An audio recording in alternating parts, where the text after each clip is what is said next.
Hello, everybody. Happy Lionsgate 2025. The Lionsgate happens every year on August 8th. And I wanted to do this video because I wanted to give a little bit of background as to what the history is, why some folks think it's special, and what, as with everything, take what resonates for you. For me, the Lionsgate is special because of its connection with Egypt. And the origins there in theory are traced back to ancient Egypt, and it's traced back to something called the heliacal rising of the star Sirius. And I wanted to just first touch off on the idea of what it means, what heliacal rising even means. When I first read that years and years and years ago, I thought about like the shape of a DNA, like a spiral helix. It's got nothing to do with that. So this is why I think it's important to just even kind of start to unpack it, right? So a heliacal rising is kind of an annual occurrence for a star or a planet, and it marks a time when a star or a planet becomes visible for the first time again in the night sky after it's been invisible, after it's set with the sun on the western horizon in a previous sunset, however long ago, and then it's only been visible since it's set in the daytime, and it's been obscured by the sun's light. And so the heliacal rising is the moment that you can see the star on the horizon once again. And so for the ancient Egypts, the star Sirius held immense importance. And so it was the time when they could once again see the star Sirius on the horizon. And this happened in early August. It was associated with the flooding of the Nile River. The flooding of the Nile River isn't a catastrophic flooding like we think of it today. That was the waters that brought life and nourishment and fertile soil and abundance. And it was just this flow of abundance. So, which is why this week we did an abundance meditation. I'll put a link to make sure that you can check it out. Also, this week, the heliacal rising of the star Sirius, which is the Lion's Gate, just so happens to take place one day before the full moon. Actually, the heliacal rising, the Egyptians celebrated it, from my understanding, all day on the 8th of August, or at least that's how we modernly interpret it. 56 minutes later, we have the full moon. So it's pretty much like one and the same. Also, it's interesting to note that for Egyptians, Sirius was called Sopdet, and Sopdet or Sirius was associated with the goddess Isis.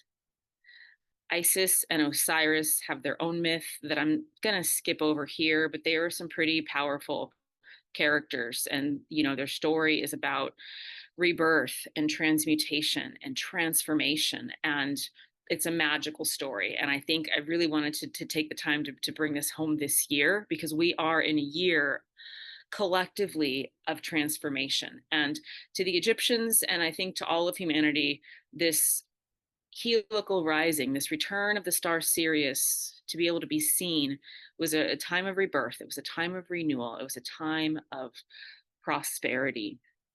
It's also worth noting that the Sphinx in Egypt, the Sphinx that is in Giza with its lion like body, faces the sun. And it's often interpreted by esoteric historians as aligning with the constellation Leo during the heliacal rising of the star Sirius.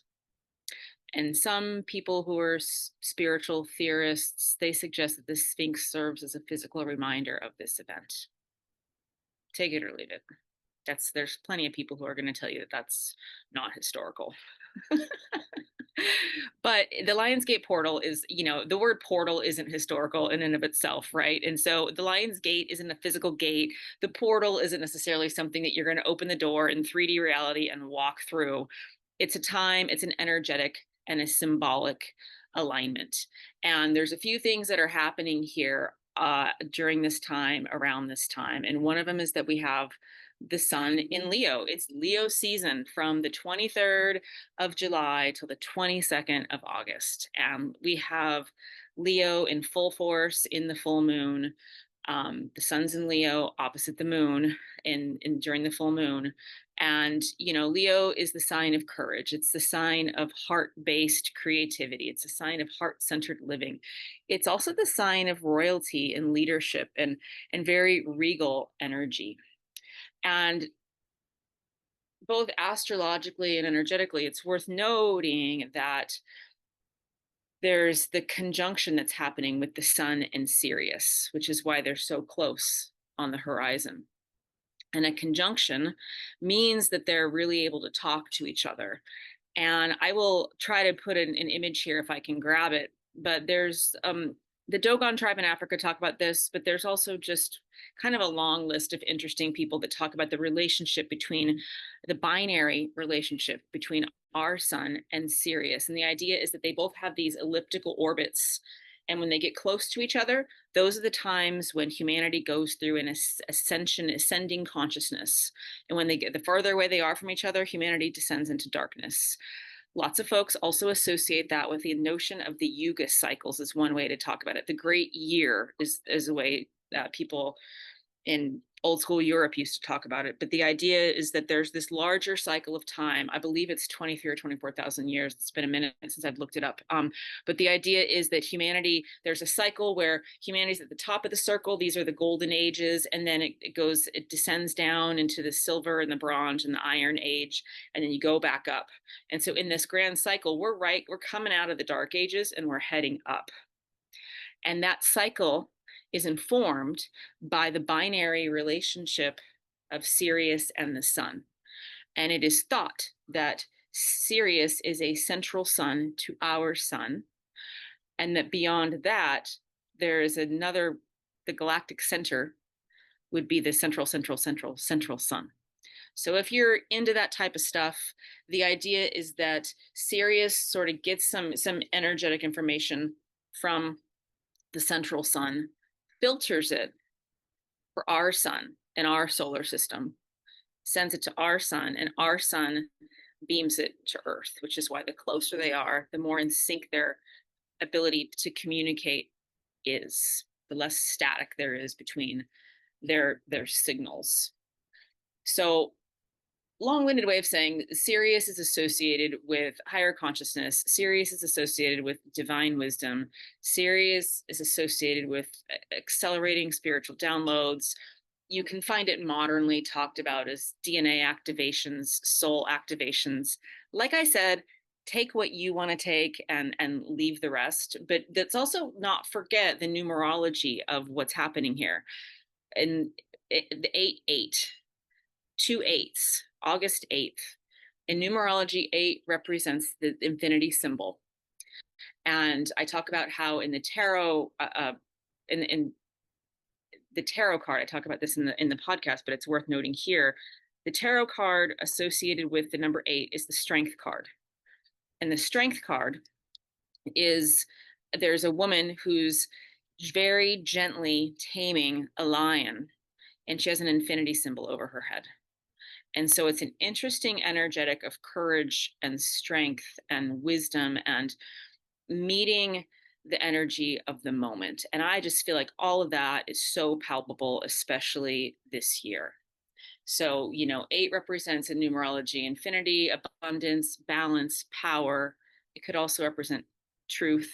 And when you flip the 8 on its side, you've got yourself an infinity symbol. And infinity symbol not only, you know, symbolizes limitless potential, it also symbolizes this idea of balance, right? This idea of everything kind of being held in balance. And an infinity symbol can also even harmonize, you know, the idea of polarity, the idea of action and rest.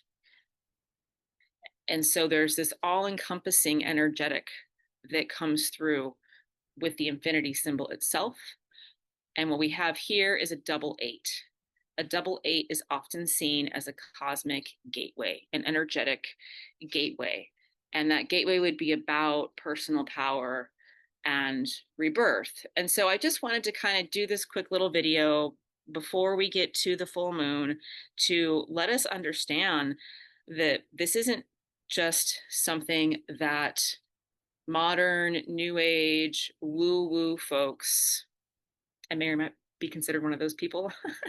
It's not just something that those folks made up. This is actually something historically, in my understanding, significant for an ancient civilization known as Egypt, which I personally highly respect. So, and many believe this is a time for third eye activation, crown chakra activation, receiving intuition, receiving intuitive insights, receiving visions, activations of intuition. Some people call it a DNA activation. The idea, I think, is for me, it's like an energetic upgrade. The energy that's coming through, being beamed down onto our planet by our sun and its connection to Sirius, can help us, I would say, live authentically, live in our power, live in our strength, live in our truth. So some things that you might want to do, I'm gonna send you to the meditation that I posted on Tuesday. Good time for meditating. Good time for taking time to just be still and check in. And then I'm going to send you to the podcast for the very next day, because what's happening today is very relevant for what happens 56 minutes at 12:56 a.m. on the 9th Pacific time, on August 9th. And it's a good time for us to just carve out some time, 5 minutes, 10 minutes, 15 minutes, 20 minutes, to commune with and receive these energies. All right. I'm grateful for you. I hope you find this helpful. Bright blessings and tons of